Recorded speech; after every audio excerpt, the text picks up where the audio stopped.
Enter to win a bunch of motorcycle gear by clicking the link in the chat. We're giving away $800 of motorcycle gear.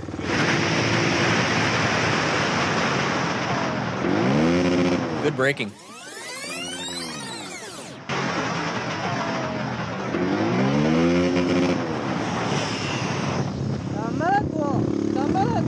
Good situation awareness. All right, so I don't think we're going super duper fast right here. One of my biggest concerns, and we see this with parked cars, which is going to be in this situation, but we also see this when it comes to, this is like a moving lane. Like a bunch of cars are moving, but they're going slow and they're all backed up. So if I ever see my lane is wide open and then I see all of these cars not moving, my biggest concern is somebody's just going to come out because my lane is open and they want to go. Now, that's obvious when it comes to parked cars trying to merge back into the main road. So it's still a fear either way. Orange stage. Go into orange stage when it comes to that. Also, plan your route, okay? So position yourself for safety is the first thing. We just located potential hazards or a specific hazard if anybody does come out. And we're going to hopefully adapt to it, but navigate these threats if they become a real threat. That's red stage. So right now we're in lane position. Let's say we're in lane position 1.2 or 1.5 or whatever. We're in between 1 and 2. So right now we have decent vision. We can see some things, but if we had to, we can adapt to this hazard by moving over into the next lane. So if we had to, so that's really good. What I don't want to see you guys do, ZZ, welcome to the crew. What I don't want you guys doing is being over here in this lane position, because now you're going to have to go really far to get across. And also your vision is not going to be the best. So remember, always position yourself for safety.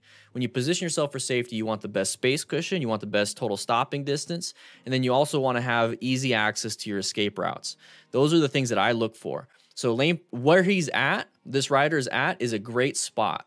So when we move forward on this and we see the car starting to move out, that is the side, kind of the side of the vehicle, right? That is kind of the side of the vehicle. So when you see that, it's a possible path of travel violation, okay? Perpendicular, we're going this way, right? And the car's going this way, we're gonna possibly hit. Same thing, we're gonna intersect. Is that like an isosceles or something? I don't know. Parallelograms. But right there, you gotta watch out for. So as soon as you see that, you should go to this lane to increase your space cushion. That is what you want to do, okay? That is what you wanna do.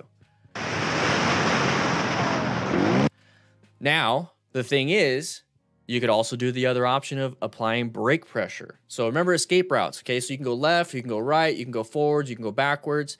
Those are escape routes. You can't hover. We don't have hover bikes yet, so you can't get over and around them. So you have multiple options. You can go left, right, forwards, or backwards. So this is acceleration going forwards. This is deceleration, applying the brakes. We can swerve right or we can swerve left. Those are the options you have.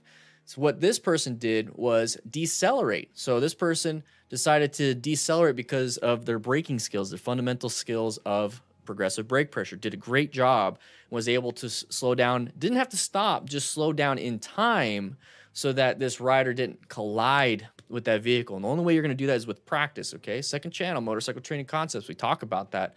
But the main thing is I need you guys to understand that you have multiple options. You don't always have to slam the brakes, which will cause you to dump the bike, you progressive brake, but you can also swerve left and right if you have those escape paths.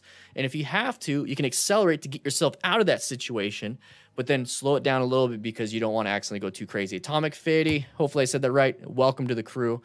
But this motorcycle rider did a great job, did what they needed to do, and this happens all the time. So don't be too concerned about these things if you have good practice. If you know what you're doing, you're situationally aware, you're a smart rider.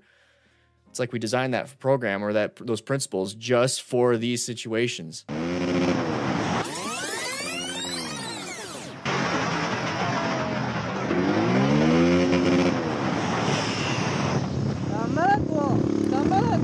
Guys, we're giving away gear. $5 to enter. We're picking a winner every month. First place is $400 RevZilla gift card.